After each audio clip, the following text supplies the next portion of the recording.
भ्रष्टाचार एक ऐसा टॉपिक है जो बोर्ड की पुस्तकों में और प्रतियोगी परीक्षाओं की पुस्तक में मिलेगा ही मिलेगा। और हर एग्ज़ाम में लगभग ये निबंध की बात हो, चाहे मुख्य परीक्षा की बात हो, चाहे साक्षात्कार की बात हो, एक बहुत ही बर्निंग इश्यू रहता है और पूछा जाता है।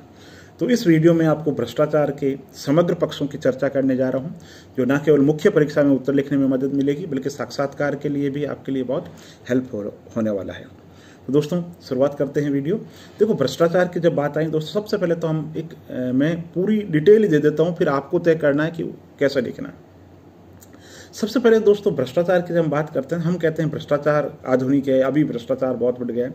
तो मैं आपको बता दूं, चाणक्य जो नीति है, जो अर्थशास्त्र है, उसमें भ्रष्टाचार को लेकर के बहुत ही व्यापक चर्चा की गई है। चाणक्य नीति में लिखते हैं कि कोई भी राजा, उसके लिए संभव नहीं है कि वो भ्रष्टाचार को रोक दे, पहली बात। दूसरी बात, चाणक्य नीति के अंदर, अर्थशास्त्र के अंदर लिखा हुआ, जिस तरीके से जल में तैरती हुई मछली पानी पी रही है या नहीं पी रही है हम पता नहीं लगा सकते, उसी तरीके से शासकीय जीवन के अंदर, सरकारी तंत्र के अंदर कोई भी कर्मचारी भ्रष्टाचार कर रहा है या नहीं कर रहा है हम पता नहीं लगा सकते। इसके साथ ही चाणक्य नीति में चाणक्य लिखते हैं, जिस तरीके से किसी व्यक्ति के मुंह में मिठाई डाल करके आप ये कहो कि स्वाद ना ले, तो ये संभव नहीं है।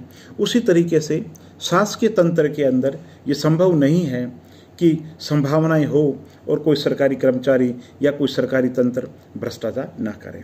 यानी कहने का मतलब है, भ्रष्टाचार जो है प्राचीन काल से ही विद्यमान रहा है। इसके जो स्वरूप है वो बदल गए हैं। मध्यकाल में भी बहुत ही विकृत रूप में रहा है।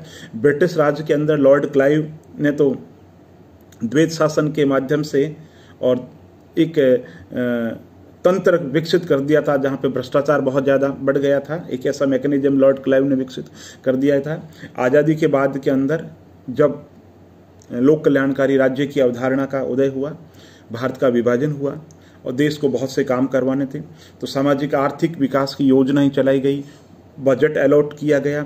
और ये जो बजट अलॉट किया गया, और चूंकि देश का पुनर्निर्माण करना था, तो इसलिए जो शासकीय तंत्र है, राजनीतिक व्यवस्था और प्रशासनिक जो व्यवस्था है, उनको सब विवेक की शक्तियां दी गई। और ये जो सब विवेक की जो शक्तियां हैं, ये भ्रष्टाचार का कारण बना। तो पहला कारण हो गया भ्रष्टाचार का जो कारण है, राष्ट्र का विभाजन और उससे उत्पन्न परिस्थितियां और लोक कल्याणकारी राज्य की विकास की अवधारणा, जिससे कि बजट ज़्यादा से ज़्यादा अलॉट किया गया, शासकीय तंत्र को शक्तियां दी गई। तो ये तो कारण हो गया ऐतिहासिक कारण, पहला कारण।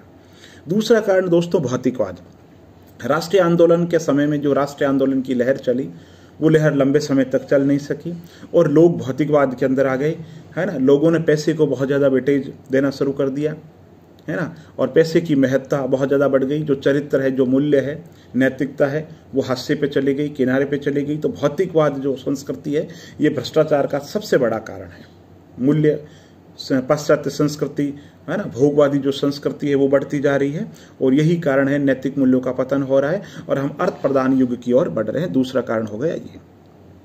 तीसरा कारण है, भ्रष्टाचार के बहुत से केसेज हुए, चाहे 1950 का दशक हो, जीप घोटाला हुआ था, ठीक है, उसके बाद के अंतर्गत शेयर बाजार का घोटाला हुआ था, है ना, और बहुत सारे जो भ्रष्टाचार है, आरोप लगे राजनेताओं पर, प्रशासनिक तंत्र पे बहुत से भ्रष्टाचार है, उनके आरोप लगे। यानी कह सकते हैं भ्रष्टाचार कोई लेटेस्ट फिनोमेना नहीं है ना। लोक कल्याण का राज्य की अवधारणा के साथ में देश की स्वतंत्रता के साथ में ही ये समस्या आ गई थी और धीरे धीरे ये स्वरूप विकराल करती गई। तो दूसरा कारण हो गया ये। तीसरा कारण है, कानून बहुत ज़्यादा है लेकिन कानूनों का कठोर तरीके से क्रियान्वयन नहीं हो पाया। एक अच्छा मैसेज नहीं गया कि साहब जो भ्रष्टाचारी है उसको किसी भी स्थिति के अंतर्गत माफ़ नहीं किया जाएगा।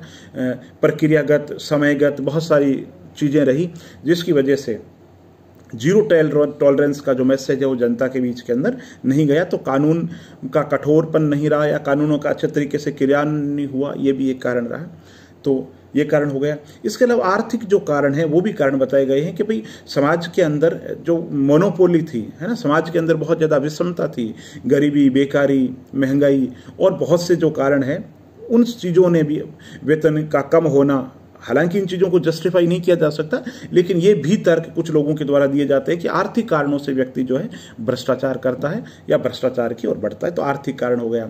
राजनीतिक कारणों के लिए भी कहा जाता है कि अगर दृढ़ इच्छा शक्ति हो, राजनीतिक नेतृत्व खुद सुचितापूर्ण हो, ईमानदार हो, तो प्रशासनिक तंत्र के लिए या किसी भी व्यक्ति के लिए संभव नहीं है।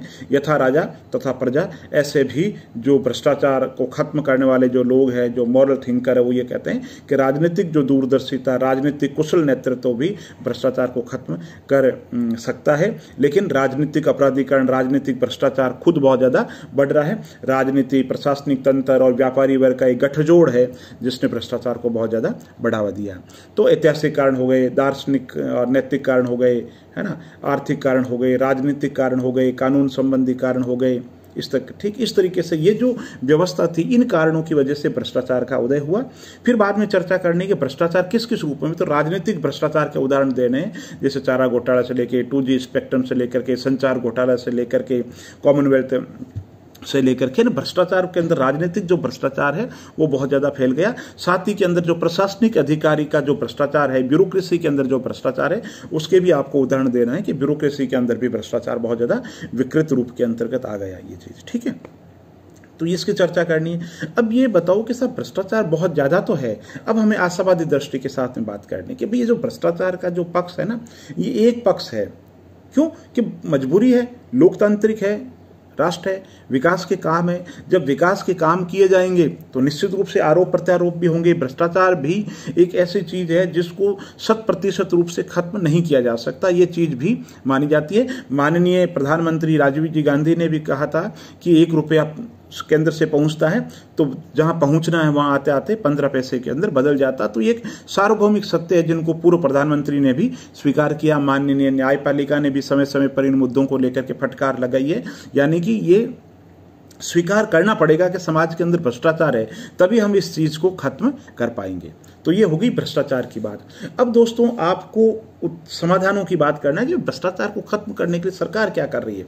तो भ्रष्टाचार को खत्म करने की धारा आईपीसी के अंदर धारा 161 जो है वो भ्रष्टाचार को परिभाषित करती है। पहली चीज ये दिमाग के अंदर रखो।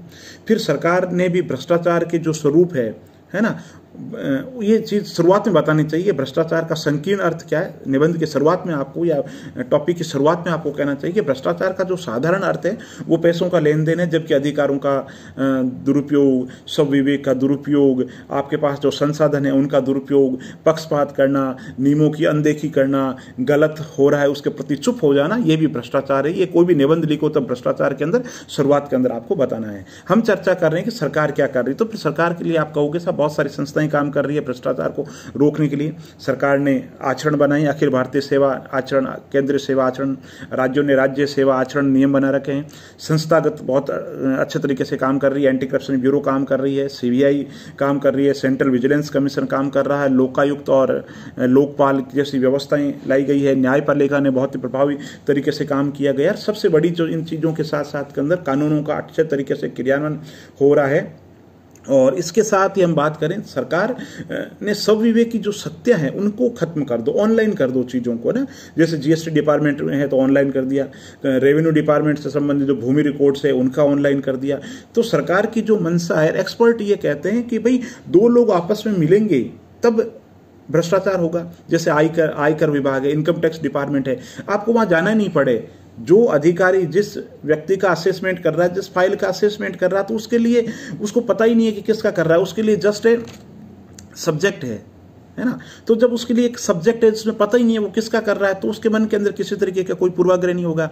फिर उसके लिए ABCDEFG है, उसके लिए कोई व्यक्ति Ramlal, Mohanlal, Dalpat Ram and company, Ganesh Ram and company नहीं है। तो आयकर विभाग के अंदर ड्रामेटिक चेंज आया है, जीएसटी डिपार्टमेंट के अंदर आया है, भूमि रिकॉर्ड के अंतर्गत आया है। तो कहने का मतलब सरकार गुड गवर्नेंस की ओर बढ़ रही है, गुड गवर्नेंस पे जोर दे रही है, चीजों को ऑनलाइन कर रही है, नियमों का सरलीकरण कर रही है, व्यवस्था का ऑनलाइन कर रही है, और फिजिकल जो अपीयरेंस है उन चीजों को खत्म कर रही है। तो government as a structure, as a procedure, as a behaviour, तीनों ही स्तर पर सुधार ला रही है। और फिर हमें ये सोचना होगा कि भाई हमारा जो देश है, हमारा जो लोकतंत्र है, कोई 500 साल पुराना नहीं है, 1 दशक भी नहीं हुआ है, मतलब 10 दशक ही नहीं हुए, 100 साल ही नहीं हुए हमारे लोकतंत्र को। तो हमारा लोकतंत्र ज़्यादा बहुत पुराना नहीं है, है ना, इसे परिपक्व दृष्टि की जरूरत है। इसमें समय लगेगा। हमारी तुलना है विकसित देशों के साथ में नहीं की जा सकती।